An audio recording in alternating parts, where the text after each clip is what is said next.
Alright everyone, welcome to round 2. I would say actually as hands go for me, this one's pretty good. We'll need a green source eventually, but not with this hand, so let's go ahead and run it out.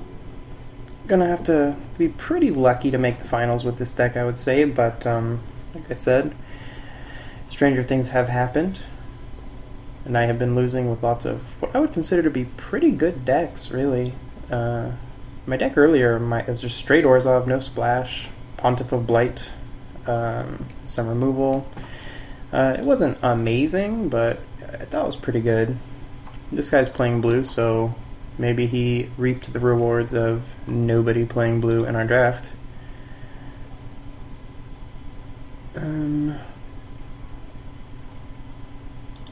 think I'll go with the Fire Fist Striker here. And if he wants to pump and not attack, then that's fine. And if he wants to, well, not pump, but evolve and not attack, that's okay by me. No 2-drop would be pretty good, actually. Alright. Again, gonna need to draw something, but a 5/4 Trampler will be pretty sick next turn. If we can keep him alive. A lot of removal in blue-black. Mostly the black aspect of blue-black, but there's some good Dimir removal. Mostly, I guess in the new Dragon's Maze set, there's a target creature gets +X -X equal to the amount of cards you have in your hand. I forget what that's called, but I like that one a lot. I think that one's pretty good. Not really sure what you could be tanking about here, but maybe we will find out.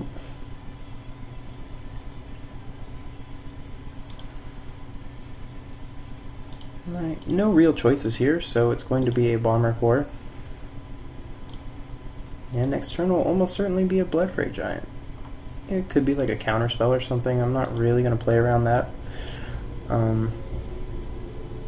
Well, right now it doesn't really matter, I guess. Oh, War Physique, that's the name of that card. Told you it had a name. There it is. Him using it there is probably better than on a Bloodfray Giant. Of course, I mean, he could have more removal. More removal is always a possibility. Grow Clear Stone's pretty good draw too, I would say. He's probably figuring that he wants to Warp Physique my guy before I get up Battalion and clear a Cloudfin Raptor, probably, although I assume Cloudfin Raptor is going to get... Alright.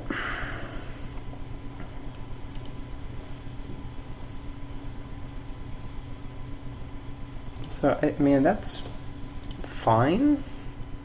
He's going to eat a Bomber Core for nothing, which is really the only time this flash is super amazing.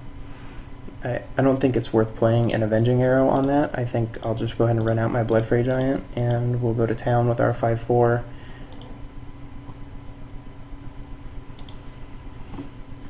At least that will be the plan. And next turn we can play a Cluestone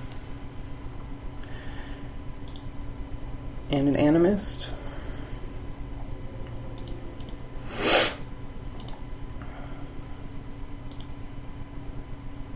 Full-on Esper coming our way.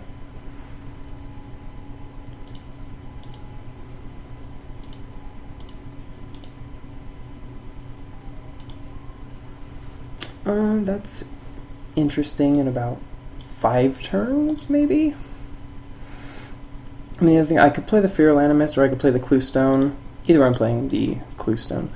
I could play the Animist, or I could run an Avenging Arrow out there, but I don't think there's any reason to do that at the moment.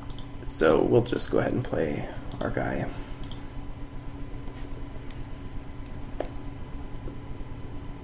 We're 2 mana and 1 forest away from being able to play a Borborygmos. 2 total mana, 1 of them being a forest, I guess is a more accurate statement.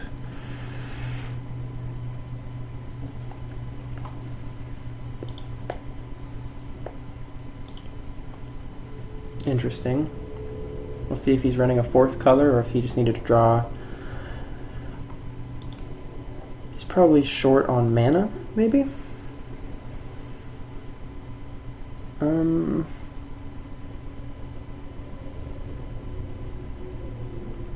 He's probably got to have a play here. Otherwise he's just going to take a lot. That's okay, I guess.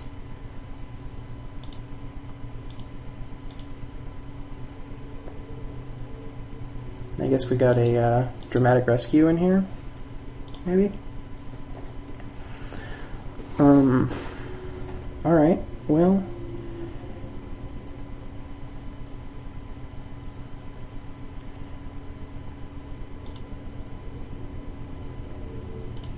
I guess we'll just swing in.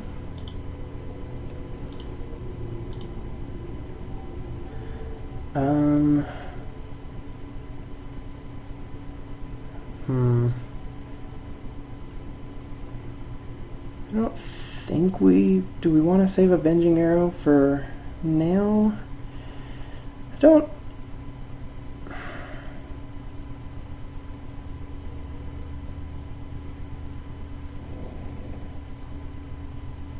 Yeah, I think we do want to save Avenging Arrow. I don't think we want to pump the Animist right now.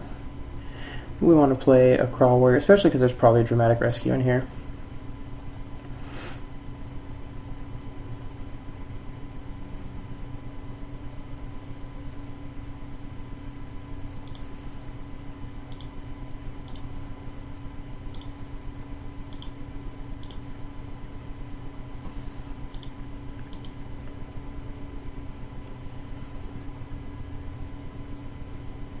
Interesting choice here as to whether we want to trade this out and then Avenging Arrow this or this. I think maybe the answer is yes. Alright. Well, I guess we're gonna probably have to Avenging Arrow that Cloudfin Raptor.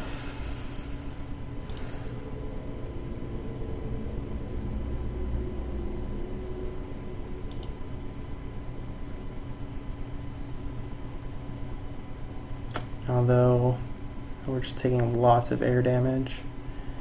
Do we have a choice?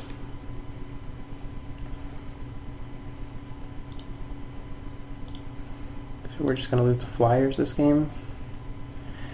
Maybe it's better not even to show an Avenging Arrow, but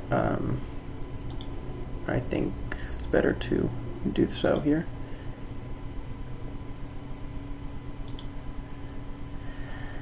Interesting.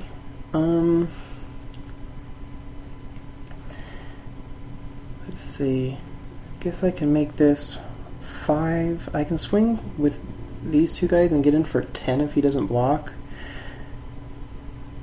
Actually, I mean, if I swing in with both guys and he doesn't block, I win.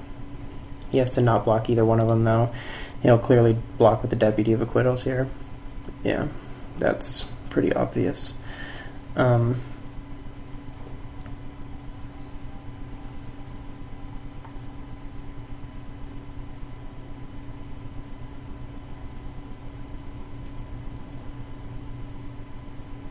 Yeah, so we're going to lose this game. No reason to show the giant growth since it's not going to make any difference whatsoever. And he'll just attack here and win, but not really anything to do about that, I don't think. I don't think it played that poorly. Oh, War Leader's Helix, that would have been a sick draw. That might have done it actually. But alright, so we gotta be aware of Deputy of Acquittals and detain guys. Alright. Some flyers. Maybe we want an aerial maneuver for some flyers. He's got so many flyers, aerial maneuver is probably a good choice. I still don't think we need that.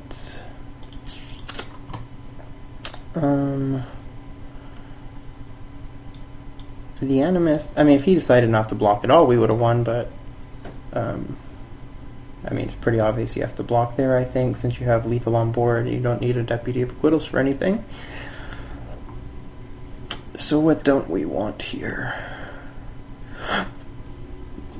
We don't want this deck, basically, is what we don't want. If we would have got to 8 and stuck around, Borborygmos would have won the game. I mean, it is an 8 drop, but like I said, the deck's pretty weak. I think you have to try to get there. I guess that wouldn't have done it either. Yeah, especially without the double green, I guess. Yeah, no, that wouldn't have done it either. Alright, so what do we want to do here? Beck and Apparition is not going to probably do much. We saw powerful flyers, no 3-1 type flyer. I like this guy against like the Simic 3-1 Drake Wing Crisis or whatever it's called. You can still take 2 damage, but you trade out and you surprise. I do want the aerial maneuver though, and I think I want it over. Wayfaring Temple's never going to be that great probably, but I mean, I guess Bomber Core is kind of janky. I didn't see anything that this would ping other than the little 0-1 flyer, so I guess that's what we want. Game 2. We will play first.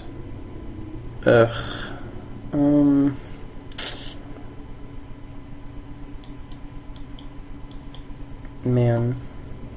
We have a 1-drop, but we have to draw both a red and a white to make this thing go. I think...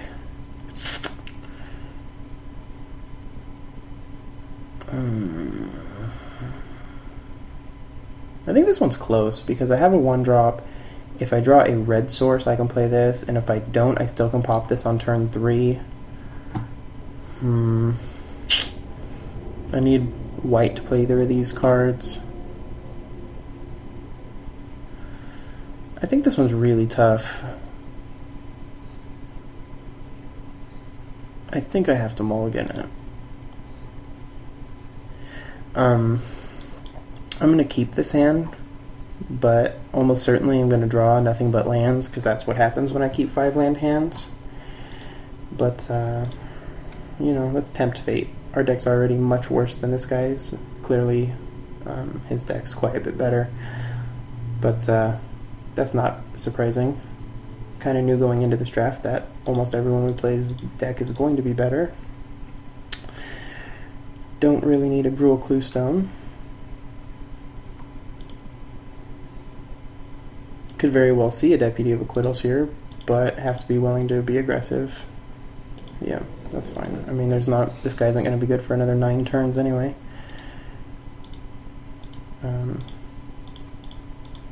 You didn't fool me, I knew that was there.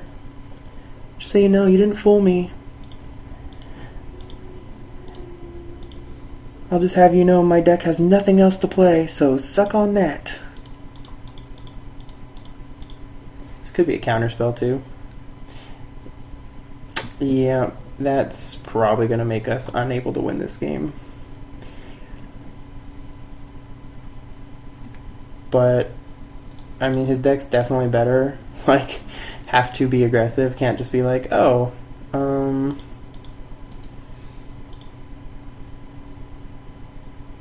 let me just sit around and do nothing.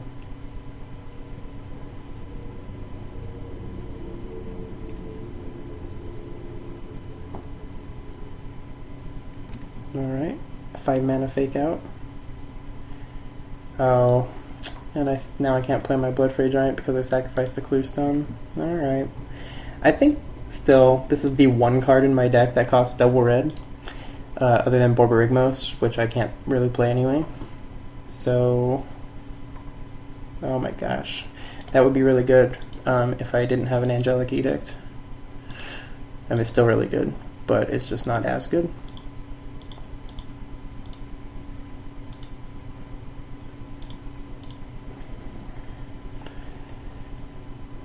And it even exiles it, so I don't have to deal with the shenanigans. I mean, we're still going to lose. Clearly this guy's deck is just a million times better than ours.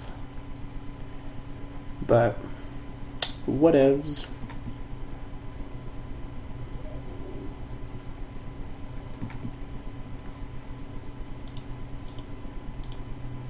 Fire Fist Striker into Wayfaring Temple. It's the nuts. Can't populate anything, but it's totally a 2-2 non-populating Wayfaring Temple. if he has 4 cards that don't do anything, we totally have a chance here. This feels like a card that's going to do something. Yeah, I'd say that does something.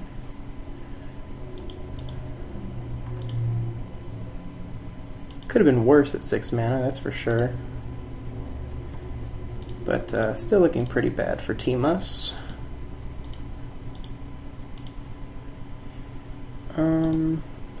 Yeah.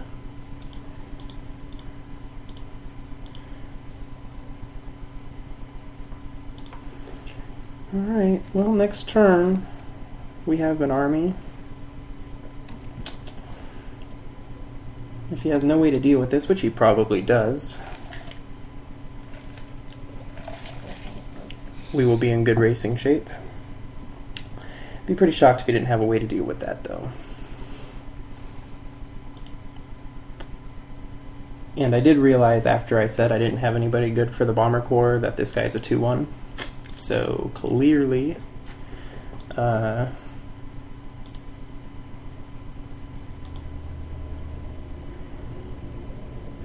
it would be pretty okay right here.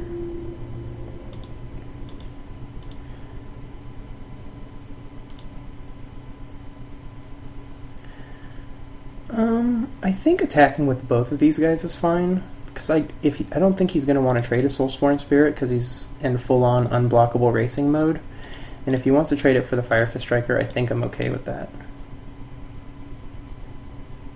Assuming, of course, that it's a trade and I don't just get blown out.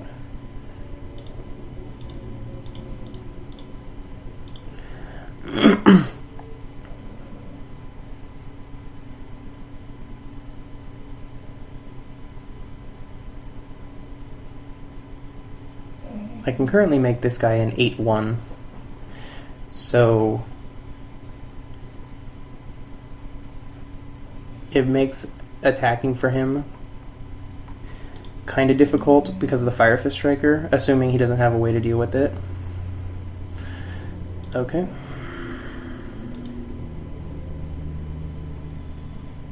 I guess I could have played this guy first before attacking, but I didn't want him to be able to block with this. What is this, like a Sphinx's Revelation? Beckon Call. Jesus. Alright.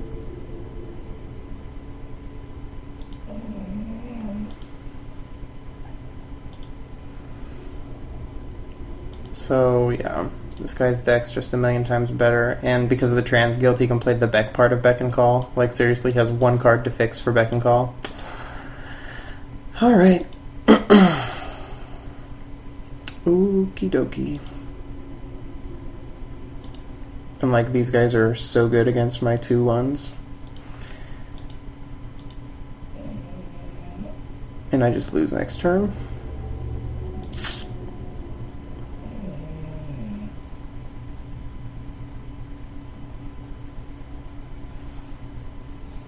I just lose next turn, so Borborygmos really doesn't do anything.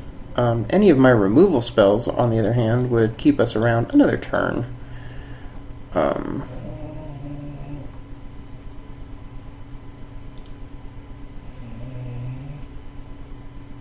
Yeah, so it absolutely got blown out this game to really just a far superior deck. I mean, he shouldn't be able to play Beckon Call fused off of a Transguild Promenade, but sometimes you get lucky, that's why he's probably playing it, and maybe just to fix his mana in general, I don't know.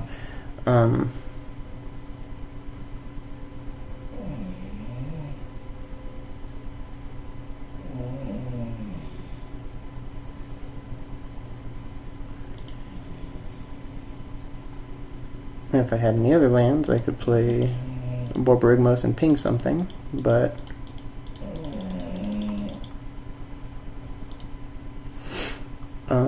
it's not going to matter. So games will be over. Had no way to deal with these flying guys. It's the whole team of flyers. And yeah, that'll do it. Absolutely got blown out that round. I knew this deck was terrible, so not surprising. The only surprising thing was 1 A round. But yeah, that'll do it. Thanks for watching. Pretty frustrated. Not that this deck lost, because this deck was pretty shitty. But just in general, I don't know.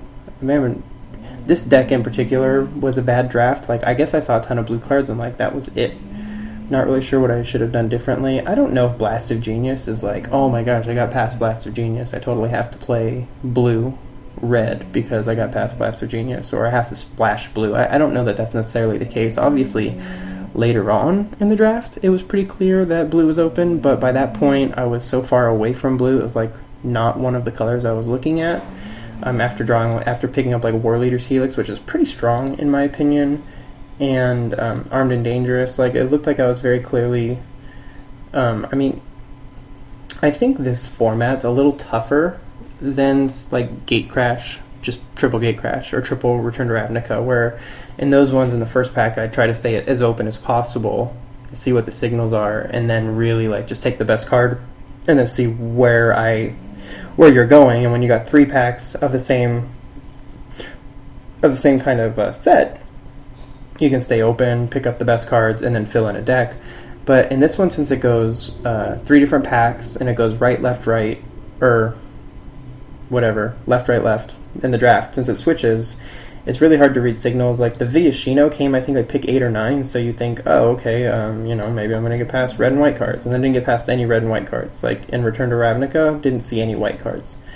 Got a really late Tide Drinker, didn't see any Orzhov cards, which is okay. I mean, I only had a couple black cards that in the Fatal Fumes, but I was thinking, okay, you know, if I get a ton of Orzhov in Gate Crash, which isn't the case because people like Orzhov, but, you know, I got a late Tide Drinker, if I can pick up some Orzhov, I can go Orzhov.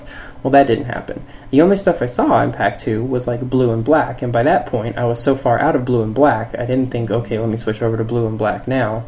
And, you know, I mean, Borborygmos, obviously is an 8-drop, he's not amazing, but in a deck that's underpowered like this one, it's good to have a chance to win. Like, if I can untap with this guy, like if I can play him a turn earlier before I have lethal on board, with his ability, like I very well might, I probably win.